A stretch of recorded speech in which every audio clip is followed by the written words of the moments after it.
From Hollywood, it's the Tom Leykis Show. I love it. And now, here he is, Tom Leykis. Thank you for tuning in to the Tom Leykis Show. This is where America gets together to talk about the issues you really care about. It's a different kind of a radio talk program. We're the radio talk show that is not hosted by a right-wing wacko or a convicted felon. No, I am your host. Write down our telephone number. You're going to need it. It's 1-800-5800-TOM.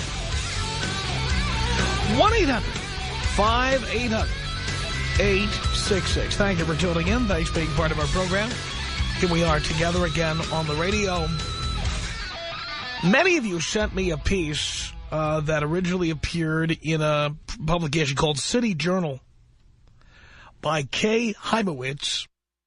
It's called Child Man in the Promised Land, and it got our attention, mine and that of the listeners, because it describes men who Kay says are perpetually adolescent.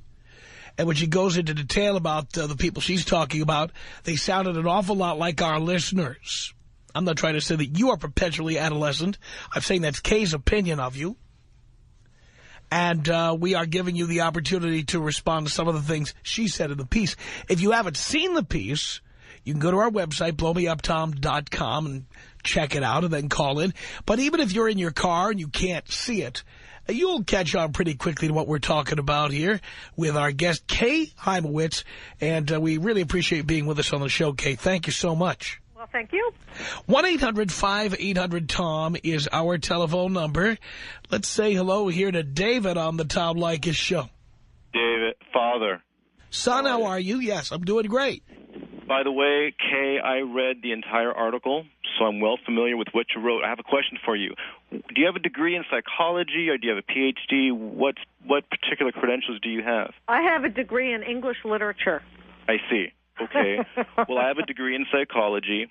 In addition, I'm a physician, board-certified family medicine, so I bring a little bit of experience and training in this area. But I have to tell you, with all of that, you are exactly, and those who follow your ideas are exactly what Tom tries to warn us all about. When I read your article, and Tom read a lot of it at the beginning of the show, but he didn't get to your most important statement towards the end, and I'll just quote for the listeners because he didn't read it. Quote, "For the problem with child men is that they're not very promising husbands and fathers." That's the whole crux of your dilemma, is that these men are not what you want them to be. Would you agree with that? Well, no. I mean, I would stick by the statement I made. I mean, what makes a good husband and father? What makes a good husband and father is somebody who is willing to put aside some of his own pleasures for the sake of a family unit.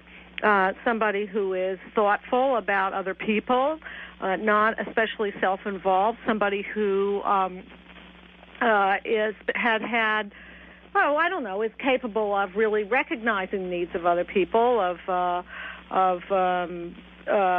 understanding the difference between men and women and trying to compromise those differences, et cetera, et cetera. By the way, I think my boys understand the difference between men and women, and that's why they want men to live in our own apartments and women to live in their own apartments. Yeah.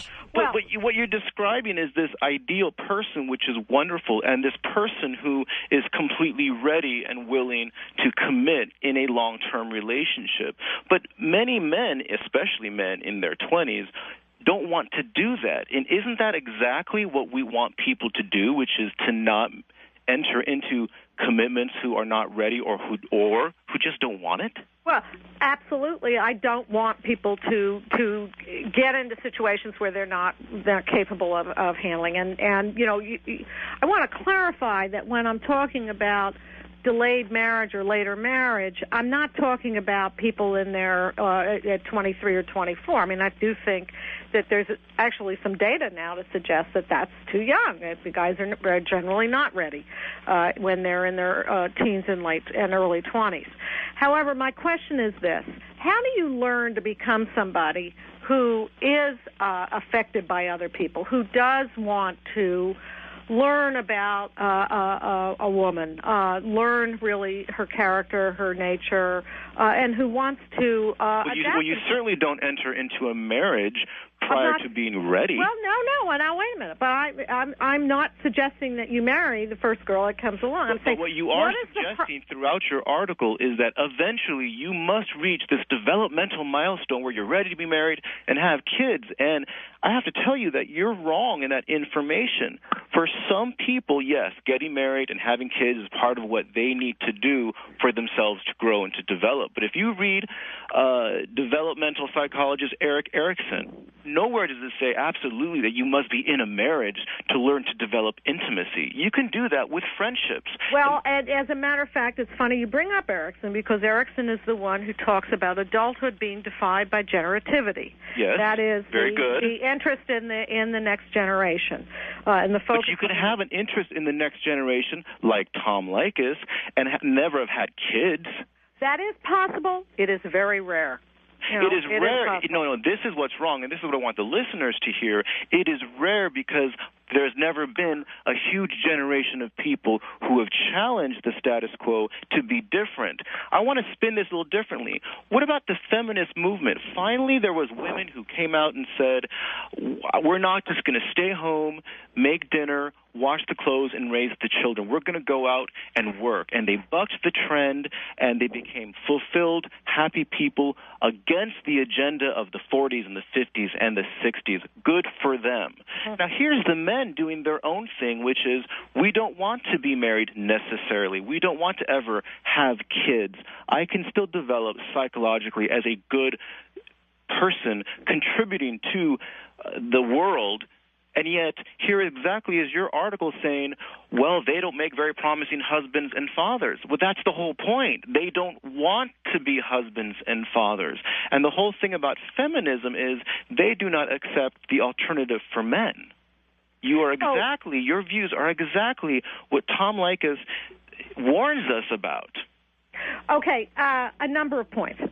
First, again, let me point to the surveys that I referred to earlier. When you ask young people what do they want in life, what do they see as what's going to provide their lives with meaning, the vast majority say that they want to marry and have children. So, I have no question that there are some people out there that don't, and a lot of them seem to be listening to this radio show, and I understand that. But that's not true for the vast majority of people. And I disagree and for this reason.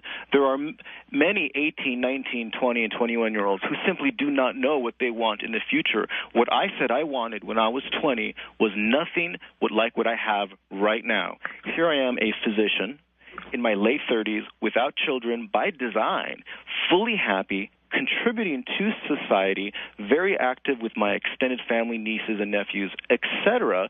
And there are many men who are replicating exactly the same thing. But when I was 20, I was saying, I want to get married and have kids because that's what I thought was expected of me. I didn't even know to challenge that. Okay, all right. Now, let me address that issue because I think Tom has said something similar, something that implies that, or maybe it was a previous caller, something that implies that the reason people decide to marry and have children is because they're following this expected path that they're not. I think the implication is they're not brave enough or creative enough or thoughtful enough. Or they get caught in an unplanned pregnancy. Okay.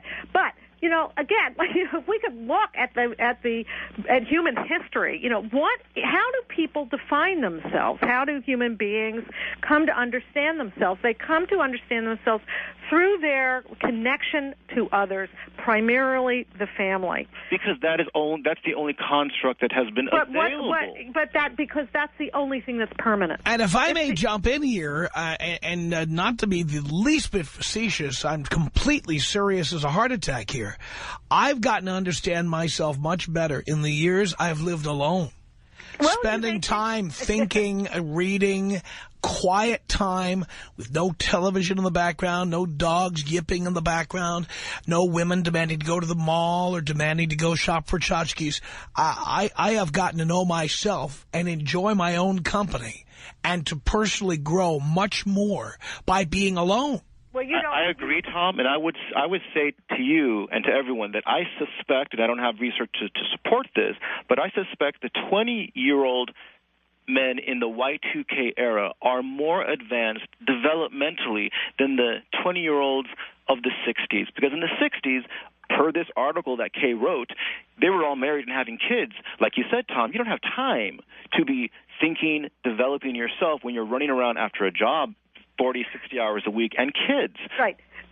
Look, I think you're right about this much. I think that this age that we're living in allows more self-development than the age that my parents, for instance, were living in. Right.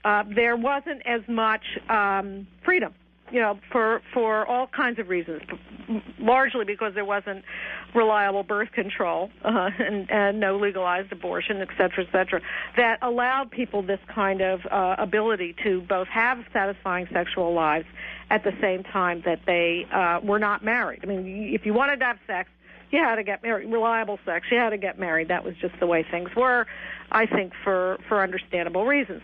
It is true that we don't have those pressures anymore to quite the same extent, and that there are more options for people to explore their interests, to explore their potentials, their talents. I totally agree. But that doesn't mean that then, therefore, family is of negligible importance. You yourself said one of the things you do is you spend a lot of time with your nieces and nephews. Well, okay. But I don't want any of my own. Okay, but your brother or sister decided to have children, and look at you're sort of relying on that connection as adding meaning to your life. But look what David has done. David is getting the benefits of being around children with none of the cost or the responsibilities. Right. So somebody else should carry those costs and responsibilities, so he doesn't have to do it. If you can have it done that way, why not? Well, anybody can. No, but Kay, the crux of your argument is that it is, at least when I've read this article, and correct me if I'm wrong, but I'll read back to you your article. The heart and soul of your article is that you must achieve this place where you become a good husband and a good father, and you continue to talk about that. That is the important thing, and I just don't see the evidence in psychology, nor do I see that in life. For some, yes, they will get married. Some of these listeners are married. They're happy. They have kids, and to all that Tom Leykis has said, they're in disagreement, and that's great. But you don't have to do that. I'm going to throw Erickson back at you again, because I never would have thought of bringing him up. But since you did, because I've always relied on Erickson for understanding a lot about development, and his description of it, the achievement of intimacy as being one of the milestones of becoming an adult, is something that Tom and I assume a lot of his listeners absolutely rejects. Intimacy is not terribly important to becoming an adult in his thinking, nor, of course, is generativity. That's completely irrelevant to becoming an adult.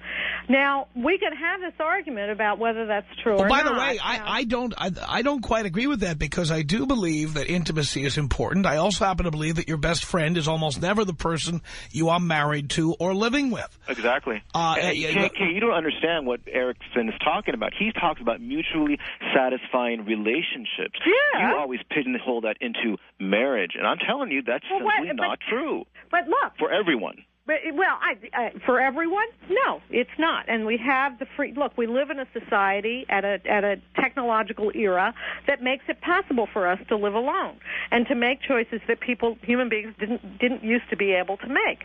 And I'm not somebody who's saying that everybody should do the same thing. But I am saying this much, that society's interest, our interest as a society is in perpetuating this, the goods that we have. So we have to think about the next generation. We have to put our focus on, in terms of policy. Well, we really don't. Well, we do, because because what are you leaving behind you? Are you saying it doesn't matter whether this culture continues? It matters to people who have children, and those people should worry about it. Well, now, wait a minute. So, in other words, you get all the pleasure of this amazingly abundant society you live in, and you don't have any responsibility to keep that going. I pay taxes. I certainly contribute in a large way. If you could see what I pay in taxes, it's more than the annual salary of most of the people who listen to this show. So I am contributing. Well, you are contributing taxes. That's true. You know, and I am paying for the programs that the single mothers are requiring, for the little rugrats that they're squirting out. I'm paying for them. Hey, listen, I'm totally against single motherhood. What you're doing, Kay, is you're bringing up more arguments to support your overall belief system in life, which is but that's what men we do. are to that's bring... what we do, Dave. You know, you're doing the same thing. So that's true. Not really an argument. But what you want, though, is for men are vessels to bring happiness to women. No. That's just not We true. are cash delivery systems. No, that's totally unfair. I believe that men get a lot of pleasure out of marriage when it's working right also. And children. So I don't think this is just for women's sake. As I said, you're saying, well, they're 20 years old, men don't know what they want. So if they say they want marriage and children, they're just deluding themselves. I don't know. I mean, it'll be an interesting thing to look at interviews with 30-year-olds and see, well, what do you want down the line? I mean, I know a lot of 30-year-old guys because my son is nearing 30, and they all say yes, they do want that eventually. It's true they don't want it now, but they want it eventually. Do you find it interesting in popular culture how many TV shows contain a group of 3 or 4 or 5 30-something, 35-year-old, 40-year-olds? Totally Seinfeld, whatever, and they're not married to anybody, and they live in apartments, and these shows are phenomenally popular? Yeah, I think it's terribly interesting. And I've written about it quite extensively, noticed it, I guess, maybe 15, 20 years ago. I was starting to notice that these shows, remember, they used to have sitcoms that were only about married couples and families, right? And then by the time, I guess the first that I remember was something like Mary Tyler Moore, the single woman in the city. That was the beginning of a whole new Actually, generation. don't forget that girl. Yeah, that's right. Oh, that's right. She was before Mary Tyler Moore, wasn't she? Yeah, but that was, she wasn't as popular as Mary Tyler Moore. But, look at the people who play those roles. I'm thinking of Seinfeld or Sex and the City. Look, all of those characters, those people have eventually gotten married. I'm not talking about the characters. I'm talking actually about the actors. In other words, the actual people don't actually live those lives forever. But the fans, and there are people who like that life. The TV show Friends is another example. Yeah. I mean, regardless of what the individuals do, many of them get married and then get divorced, too. Now, that's not Seinfeld, and that's not Julia Louis-Dreyfus. But as we look at some of these shows, let's face it, the concepts that are on these programs are very popular. The idea that people live in their own apartment or they live with a same-sex roommate. They go out and have fun, and they go on vacations together. Well, let me tell you a little bit about marketing, Tom, but I'll bet you know this. How do you get advertisers interested in a show? You tell them that you can bring in a lot of young people with disposable income. But how would you do that if you weren't relating to something they care about? You would not attract a large number of 18 to 34-year-old viewers if your show was about a husband and a wife and a couple of kids. Even though, you may think there's a lot of people who are 18 to 34 who are married and have kids, 18 to 34 we're talking about. But the way to get 18 to 34-year-olds is to have shows like Friends or Seinfeld. I totally agree with you.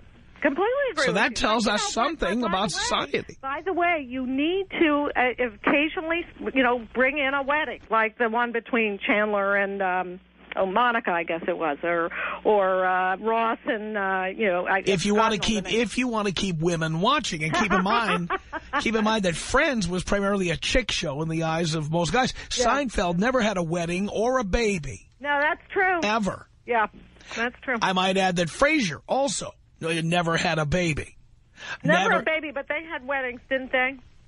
There was one way, but again, why do they put weddings in the shows? To get women to keep watching. Okay, so we're admitting here that women are interested in marriage, right? But men aren't. But men aren't. And if Frasier got married, every man would tune out.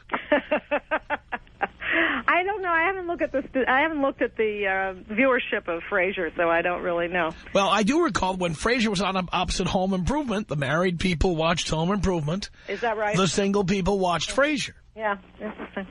And that's just the way it is. We'll continue with our guest, Kay Hymowitz.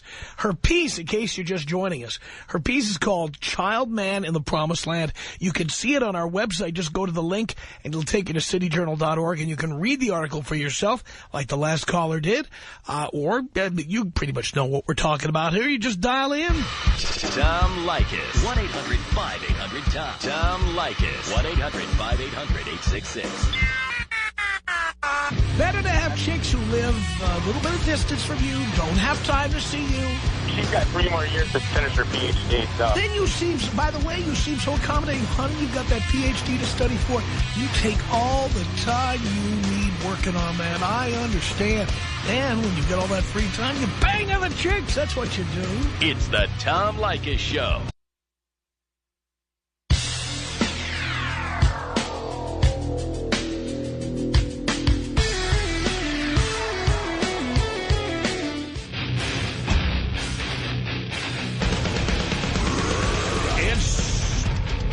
The Tom Leykis Show. Illegal in certain countries. And we continue with Kay Hymowitz, contributing editor to City Journal, talking about her piece called Child Man of the Promised Land. Read it. She seems to be talking about people like us. 1-800-5800-TOM is our telephone number. Let us go to a caller who is our longest-running fan. This is Kat in Studio City on the Tom Leykis Show. Hello. Hi, Tom. Thanks for taking the call. I want to say that I like Kay very much, but I just disagree with about everything she says. I've always contended that our generation, baby boomer, holds off puberty till 30 and adolescence till 60, and that goes for women as well as men. But I really sort of resent that one contention that, what are you leaving behind, as if the only way to contribute to society and to the future is to pop out a bunch of kids. I find, and I'm way over your demographic now, that the older I get, the happier I am that I made the decision not to marry or have kids, although marriage is, I respect marriage. I just never was interested. And having children, I don't care for children. I don't do anything for children. I don't, I hope that every child in the world is well cared for, loved, and not abused. But I don't see that that's the only way to contribute. That's a very outdated idea to me. I mean, I apologize, no offense to Kay. I think she's very bright, but it's just, and it's a contention that just drives me crazy. Well, so let me respond to that. I don't want to say that that's the only way you can contribute to the future. I suppose Mother Teresa, who did not have children, was very social-minded and future-minded and concerned about the well-being of the earth and so on and so forth. So yeah, we'd have to put the Pope in there, too, while we're at it. Every Pope. Yeah, right. Well, every Pope since the 1600s. Right. So I really don't want to make that argument, but I will say this, that because I'm talking here on this show to what's a fairly niche group, if I can put it that way. The fact is, the vast majority... By the way, I hate to interrupt. We are the #1 program among men in Southern California. So would you call that a niche? No. Let me put it this way. The vast majority of Americans and human beings in general will have children. I mean, that's just a fact. But fully 20% of our generation has not married or single. That's not true. It's still a minority. I mean, because it means 80% have. Exactly. But it's the biggest minority that there are. I mean, first of all, we don't need as many children to be born as they did in the more agrarian early days of the 20th century and farther back. Second of all, I just think that, and Tom has brought this up too, I think the law should make it harder for people to be married than to be divorced, and that people should think about what they're doing before they have children. And it's just not something I personally worship, but I mean, if people are going to have children, they should really, try to raise decent human beings. I don't think I'm getting the bang for my buck for the taxes I pay for the parenting, if I may use that stupid word, the parenting that's going on today. It's just it seems like a big waste of time. And what are you contributing? Are you contributing an Einstein or a Charlie Manson? Whatever the child you have is not necessarily going to be such a great contribution. We should add here also the recent census statistics that came out, and I know, Kay, you've seen these. For the first time since the census was first taken in 1790, the majority of households in America are headed by a single person. And for the first time since 1790, when they started keeping records, there are more single women than married women. Yeah, okay. Well, there are a couple of different issues here. One is that those, let me just address Kat's point. It's Kat, right? Yes. Yeah. Let me address your point about, parenting and what kind of generation we're producing. I couldn't agree with you more that people ought to go into marriage and childbearing very mindfully. But whether or not people are producing Einsteins, they are still producing taxpayers who are going to pay for yours and mine medical care and retirement in the future. So there is that. I mean, actually, that's not true. If we are single and saving and investing, all the money that we are saving that we would have been spending on tchotchkes, visits to IKEA, and all the other things that married people are spending money on. For example, when I am retired, I am not going to be depending on the system to pay for my health care. Me too. Because the money I have saved by not being married and giving it to wives is going to be spent on my future medical care. All right, Tom, you may not be, but most people are. And I do expect to be somewhat reliant on the health system. I would say if people did it my way, if guys just resisted marriage resolutely and took the money and put it away, everybody who follows my advice would ultimately be well cared for in their old age. No, by whom? By themselves. Take care of them? By themselves. Oh, I see. You're going to take care of yourself when you're old. Or you can afford to bring in the qualified, competent help. The 20-year-old nurse, huh? Well, maybe so. I'll tell you what. That's a good idea. Listen, if any race is to go on, reproduction has to go on. It's just quality would be better than quantity. And all those things like we're raising, so we're all supposed to have a lot of kids so we can have people take care of us when we're old. No. Come on. That's not fair. No, I know it's not fair. It's not fair at all. But but it's always heaped on me and people like me. You're selfish. You're this. You're that. No. I don't argue that. I don't believe that. I really don't. You're smarter than that. But I do think you have to recognize that we are dependent as we get older on younger people. Well, I didn't say that nobody should have kids. I'm just saying that it's not for everybody, and we shouldn't be called names and tried to be made feel guilty because we don't want to have them. No, and nor do I want that to happen. But I do think, as I said, perhaps too many times already these hours, that we've been here together, that the vast majority of people will want to have children. We are, I believe, biological creatures, Darwinian creatures, who want to reproduce. I mean, that's true. I just want respect for people who don't want to reproduce. Of course you do. Of course That's all. I mean, and if you do want to reproduce, don't bring them into movie theaters and restaurants until they're old enough. I'm with you there. Okay? I'm with you there. Thank you. Or first class on the next air flight I take. Thank you, Tom. Yes, that's it. Thank you, Kat, for the call. More with our guest, Kay Hymowitz, coming up. Tom Leykis. 1-800-5800-866. My take on your listener base is that they are very subpar in the intelligence IQ department. And it's got to be a problem to have low self-esteem the way you do. You really should not see yourself that way. I mean, I'm sure you're much more intelligent than you give yourself credit for. It's the Tom Leykis Show.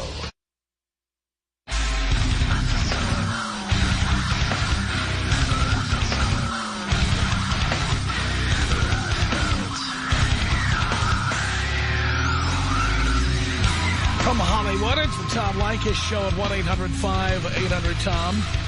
Our guest, Kay Hymowitz. She was contributing editor to City Journal. Her piece, Child Man of the Promised Land. It is linked on our website, blowmeuptom.com. In it, she describes men who she calls perpetually adolescents. And the men she describes sound a lot like the men who listen to this program. Bill on the Tom Leykis Show for our guest, Kay Hymowitz. Hello. Hi. Hi. Bill? Oh, yes. Hi. Hi, Tom. Yeah. Hi. First of all, it's an honor to be speaking with you. Thank you. And I've been listening to your show religiously for about a year, and I've got to say that today's piece has probably got to be one of the most scintillating pieces I've ever heard on radio so far. And I just had to call in for two reasons why I think it's so good. First of all, your guest, Ms. Hymowitz, and the caller two calls ago, the physician, I thought the exchange between the two of them was just so good. They were both so articulate, issue-driven, well-informed, and I just thought that the exchange they had was so good that I wasn't even sure what side of the camp I fell on, or what side of the coin I fell on with the two. They just had such a great, rich discussion. And second of all, the reason why I enjoyed it so much is because your sense of timing, Tom, it's so good. You're just you know when to get involved, and when to step back and let the leash run out a little bit. And I just really enjoyed that piece, and I hope you continue to keep up the good work. Thank you, Bill. Okay, thank you, Tom. Appreciate the call. Adriana on the Tom Leykis Show. Hello. Hi, Tom. How are you? Great. Hey, how are you? Oh, I'm fine. Thanks. I just wanted to say, regarding the caller before last, I completely agree with her that I think both the men and women, and we're not talking a lot about the women's point of view on this, that if you don't want to have kids and you don't want to be a woman to get married and have kids and run a home, you should be okay with that decision. And I feel that these people are being meant to feel bad. And, Kate, not to say that that is what your purpose of this article is about or your point of view is about, trying to make people feel bad for their decisions. But I feel like that's the point that's getting across, that if you are not the type of person, man or woman, who wants to be married and start a family, that you should feel bad for that, or you should feel selfish for that decision. And that's my first point, is that I think that we should actually encourage people to wait as long as they possibly can to get married and have kids.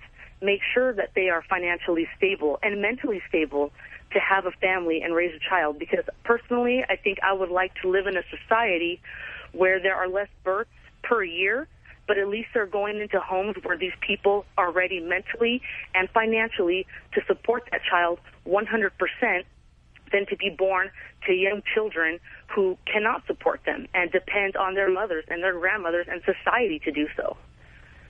Yeah, I totally agree with that latter point. And, most of my work, or a lot of my work over the last few years, has been devoted to the question of how to improve the conditions in which children are born into this world, in which they grow up, which I'm afraid is very much wrapped up in the condition of marriage, because children, for reasons that we can go into, seem to do better when they grow up with their married parents. I mean, there's just so much research at this point to prove that idea, and an idea which used to be taken for granted, but somehow we need to prove it. At any rate, the research is out there. I agree that we want to see more children growing up in more desirable circumstances. One of the reasons I wrote this article was that I am interested in the condition of marriage and the social arrangements of marriage. And I do think that there are reasons to think that the delayed, very delayed, I'm not talking about the young 20s, I'm talking about the guys in their 30s and so forth, who I do think that delayed marriage can be problematic. It isn't always, but it can be problematic for marriage, and that is one of my purposes in doing it. It's not to make anybody feel guilty if they don't have kids, if they don't marry. It is simply to say that insofar as a society, we have to be concerned about the next generation and how they're growing up. We need to be concerned about marriage. Okay, well, but another thing is that they do say that it takes a village to raise a child. And I believe that if you are out there in the public or around kids, like the physician said he has his niece and his nephews, if you have young kids in your family or young kids that you're around, if you're setting a good example by how you're living your life, you're going to influence that child. That doesn't mean that you have to have a child yourself and be in a marriage to have an effect on a child in a positive way. I come from a home where my parents are divorced. And for me, it was better that they were not together. And I feel that I grew up better having my parents in separate homes and not seeing them fight. You know what I'm saying? So I just don't think you have to be in this deep, committed, married relationship to be able to have a child and for that child to be brought up in the right way. Well, again, all I can do is look at the data, look at the studies that have been done, and at this point, there really is no question from the vast majority of the studies that have been done that children are, on average, are better off growing up with their married parents. By the way, I should point out to you that you'd be surprised. I agree with you that there's a benefit to children if their parents are married. What I say on this program is there's a benefit to children, but there's no benefit to men. Well, I don't have the data right in front of me because I haven't written specifically about the effect on men. But I think there's a lot of questions about that. Men are healthier. They live longer. Yeah, but you know what? If you are being nagged and harassed and cajoled and told all the things you can't do, I will gladly give up years 77 through 81. If that's the only kind of relationship you've ever had, Tom, yes, I would agree that might be worth the trade-off. But there's a lot of guys out there, and if you want to meet them, you head out tonight to your local Hooters, your local bowling alley, your local strip club. You will see all the beaten dogs I'm talking about. Go through the list of people who listen to this program. Yeah, well, I believe they're out there. I do, but lots of them. Yeah, but, again, the studies are out there. Men who are married tend to be healthier, tend to live longer. I can go on and on with all the benefits. But, that is not to say that there aren't happy men who are not married. 1-800-5800-TOM is our telephone number. Let's say hello here. Boy, there's so many of these calls here. Let's say hello here to Chad in Portland, Oregon, home of the other white meat on the Tom Leykis Show. Hello. Hello, and good evening to you both. Hi. Good evening. Hey, I am just curious if you have considered that all of your research is based on statistics and such that have been gathered by surveys, and the people you describe you're considering irresponsible, and those are exactly the type of people that may not even care or bother to take the time to fill out such surveys, and it seems to me that that would skew your research heavily. Well, this is not, I don't do that kind of research. I rely on other people's research, and these are peer-reviewed studies that are, looked at by social scientists, and, they look very carefully. He brings up a very interesting point, though. Here in the radio business, without getting too specific, because I don't want to get in trouble, we survey the audience to see how many people are listening. And there has been a real problem counting the missing guys you're talking about in your piece, the men 18 to 34. They seem to have disappeared. So it's entirely possible when you say that so many of these men want to get married, want to have children, that a large number of them have not been heard from because you can't reach them. Well, I mentioned that in the piece, by the way, that marketers have often found this demographic group to be extremely difficult to tap into. That's why the rise of let's say, the Cartoon Network, the Comedy Central. Well, they're not hard to tap into if you give them what they want. They're hard to tap into. When you give them Ozzie and Harriet, they're not going to watch that. Right. No, I totally agree with you about that. And that's one of the things that I try to do in the article is just to show how there's been an explosion explosion in entertainment possibilities for this age group, and these companies have something like Comedy Central, which is, I think, about 2/3 of the viewers are men. It's been quite successful, largely because they've figured out what guys want. And I think YouTube has found men, and I think Facebook has found men, 18 to 34. Yeah. The reason men 18 to 34 are not being found is because they don't have landlines.